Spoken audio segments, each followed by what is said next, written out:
রাস্তার ধারে এতিম বাচ্চা কেন বসে কান্দে আরশের পায়া হিলে রে।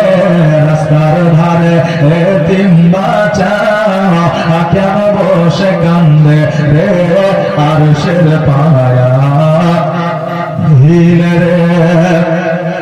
আর এতিম বাচ্চা বসে বসে কেন আজ কান্দিয়া যায়। আমি খোদা তাআলা যে कहता আমার ফেরেশতাদের তাই তো কয়, ফেরেশতাদের তাই তো কয় তারা কাতারি করে তোমরা তাড়াতাড়ি করে তোমরা আনাও না কোলে তুলে রে আরশের পায়া হিলে রে। রাস্তার ধারে এতিম বাচ্চা কেন বসে কান্দে রে আরশের পায়া হিলে রে। আর রাত পোহালো দিন ভোরালো আর তো সময় না, আর নাই গো পিতা নাই গো মাতা কোথায় গেলে মোরা শান্তি পাই, কোথায় গেলে মোরা শান্তি পাই। থাকতো যদি পিতা মাতা থাকতো যদি পিতা মাতা দুঃখ যেতাম ভুলে রে আরশের পায়া হিলে রে। রাস্তার ধারে এতিম বাচ্চা কেন বসে কান্দে রে আরশের পায়া হিলে রে।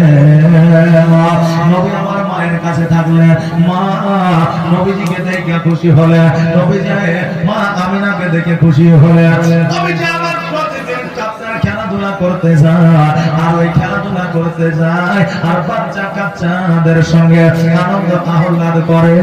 আজকে বাবা আমাদের বাচ্চাদের খেলাধুলা হলো আলাদা আর আমার নবীর খেলা ছিল আলাদা।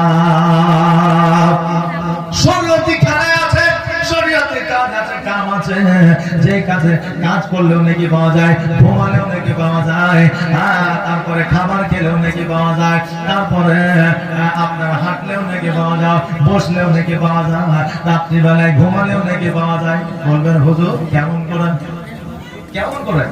আমি বলে যাই শোনেন, রাত্রিবেলায় যখন ঘুমাবেন আয়াতুল কুরসি পড়েন, সূরা ইখলাস পড়েন। যদি আয়াতুল কুরসি না পড়েন সূরা ফাতিহা পড়েন, সূরা ফাতিহা যদি না পড়েন কুল হুয়াল্লাহ পড়েন। কুল হুয়াল্লাহ কিন্তু সূরার নাম নয়, কিন্তু আমার মায়েরা নাম রেখেছে কুল হুয়াল্লাহ। ওকে যদি বলা হয় যে সূরা ইখলাস পড়েন, তা বলে হুজুর কোন সূরা? বলে সূরা ইখলাস। বলে হুজুর ওটা জানি না। বলে কুল হুয়াল্লাহটা ও ওটা তো আমি ছোট থেকে জানি। মানে মায়ের নাম রেখেছে কুল হুয়াল্লাহ, ওর সূরা ইখলাস বললে বুঝে না। যদি তুমি সূরা ফাতিহা না পড়ো তাহলে তুমি সূরা ইখলাস পড়ো, সূরা ইখলাস না পড়ে সূরা তুমি ফালাক পড়ো, সূরা নাস পড়ো, যেটা জানো সেটা পড়ো, নইলে দরুদ পড়ো। দরুদ পড়ার পরে নিজের বুকে আপনি ফুঁকটা দিয়ে দেন আর চোখটাকে বন্ধ করে দেন, ডান কাত হয়ে শুয়ে দেন। যতক্ষণ পর্যন্ত আপনি ঘুমাবেন ততক্ষণ পর্যন্ত আল্লাহ আপনার নেকির খাতা নেকি লিপিবদ্ধ করবে। জোরে বলেন সুবহানাল্লাহ। আর আমাদের বুঝলেন মডার্ন যুগের ছেলেপিলে কানে হেডফোন দিয়ে ঘুমায়। অনেকে বলে যে গান না শুনলে রাতের বেলায় ঘুম হেডফোনে দিয়ে গান শুনে দিবে আর এদিকে বুঝলেন চোখটা বন্ধ করে ঘুমাবে।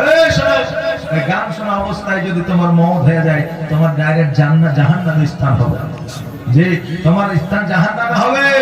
অতএব গান শুনছো, গানের মায়ায় পড়ে আছো, আজকে ওই ঘুমানোর সময়ও গান শুনলেও না। যে কারণ আপনি যে রাত্রিতে ঘুমিয়েছেন আপনার যদি ঘুমটা ভাঙে তো সকাল, আর না ভাঙলে পরকাল। নাকি বল?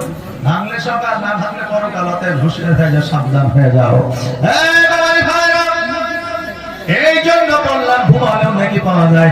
কাজে যখন যাবেন, যখন কর্ম করবেন, আল্লাহ আল্লাহ আল্লাহ আল্লাহ বলে। আর আল্লাহ আল্লাহ বললে আপনার এক একটা বার আল্লাহ বলার কারণে আল্লাহ 10টি করে নেকি দিবে। জোরে বলেন সুবহানাল্লাহ। এই জন্য কর্ম করলে নেকি পাওয়া যায়। আর এখন বললেন 60 বছর বয়স হয়ে গেছে, জমিতে পটল তুলতে গেলে আল্লাহ আল্লাহ তো বলা দূরের কথা, ও শুরু করে পীড়িতের জ্বালা। মানে ও 60 বছর পীড়িত হয়ে গেছে, বুঝলেন? 60 বছর বয়সে শখ করে একটা মোবাইল নিয়েছে, আর মোবাইল নিয়ে বুঝলেন হ্যাঁ ধুতির তলে প্যান্টের পকেটে ভরে রেখেছে, আর রিংটোন এমন একটা রিংটোন দিয়েছে, হ্যাঁ তো যেমনই ফোন এসেছে বুঝলেন, আর অমনি আপনার রিংটোনে বাজছে যাব হাম যাবা হোঙ্গে, রিংটোন লাগাচ্ছে। এবার ও যখন এটা বাহির করছে তো ও বলছে তুই জোয়ান থেকে তো বুড়ি হয়েছিস, তা আবার কখন জোয়ান হবে? যে জোয়ান থেকে বুড়ি হয়েছে তা আবার কখন জোয়ান হবে? তা আমাদের 60 বছর হয়ে গেল, আমাদের বুঝলেন এখনো পর্যন্ত গানের সুর তাল দূর হয় না, গানের আমাদের ঠোঁটস্থ মুখস্থ, কিন্তু ওকে যদি বলা হয় সূরা কুল হুয়াল্লাহটা একবার বলো তো, বলে হবে না। সারা জীবন গান মুখস্থ করলে 14টা, তো একটা সূরা মুখস্থ করতে পারবে না? আরে কমসে কম দরুদটা তো মুখস্থ করো, কবরে কাজে লাগবে বাবজি ভাইরা। এই জন্য বলছি যে কঠিনের সময় আল্লাহ আল্লাহ বলেন, একবার আল্লাহ বলাতে 10টি করে নেকি পাওয়া যাবে বাবাজি ভাইরা।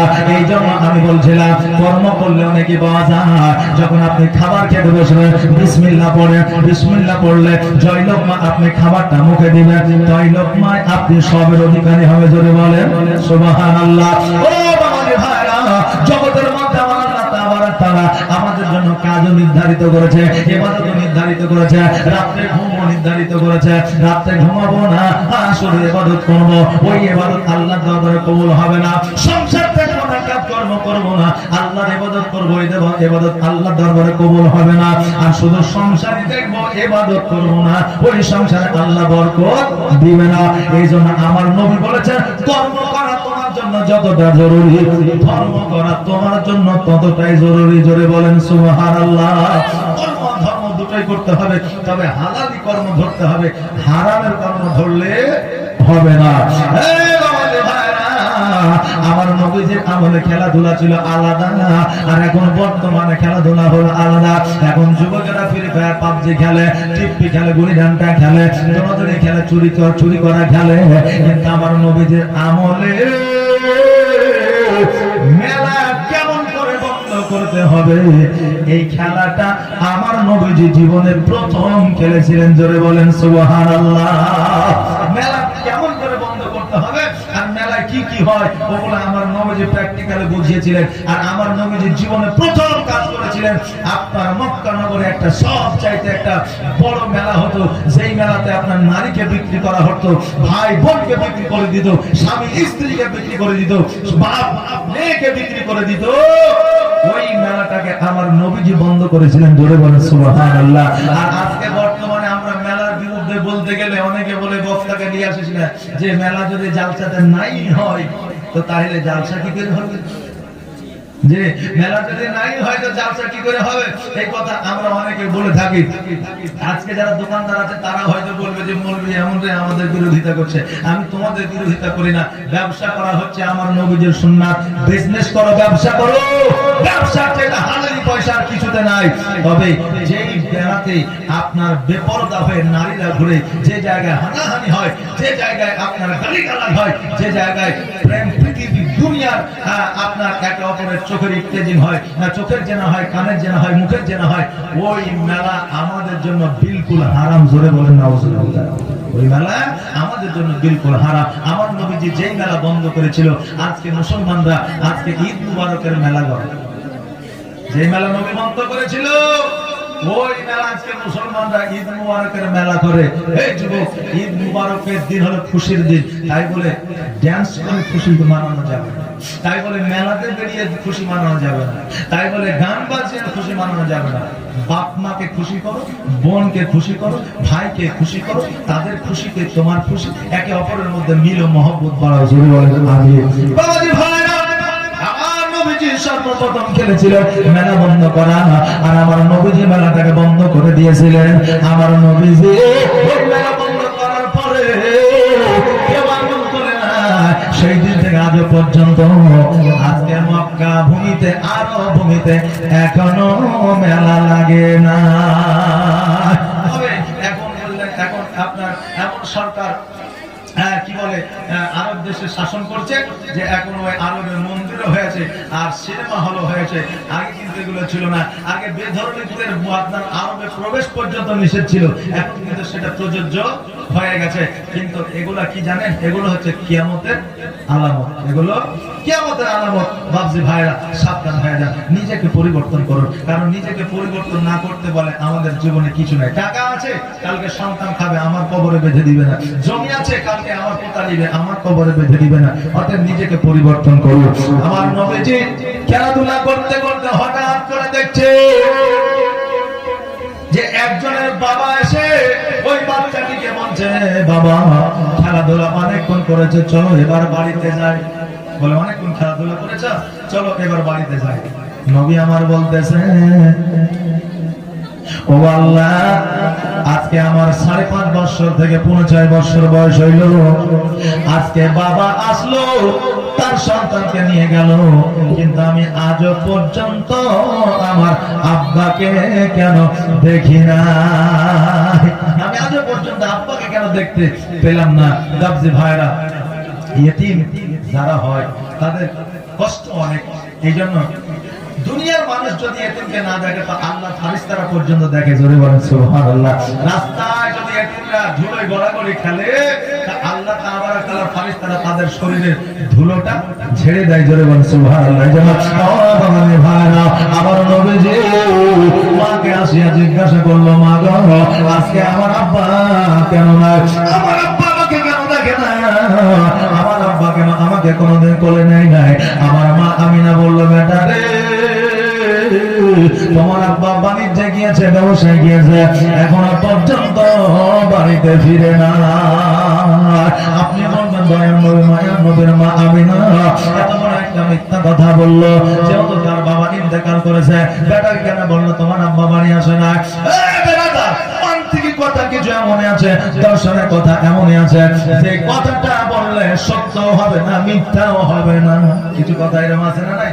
আছে, যে কথা বললে সত্য হবে না, মিথ্যাও হবে না, গুনাহও হবে না, নেকিও হবে না। যেমন একজন ধরেন চুরি করতে যাচ্ছে, ওকে যদি জিজ্ঞাসা করেন, ভাই কোথায় যাবে, এখনো মিথ্যা কথা বলবে না, তাহলে কি বলতে হবে ওকে? বলে ভাই সামনের দিকে যাচ্ছি। মানে মানুষ তো সামনে হাঁটে, পেছনে কি হাঁটে নাকি? মানুষ সামনে হাঁটে।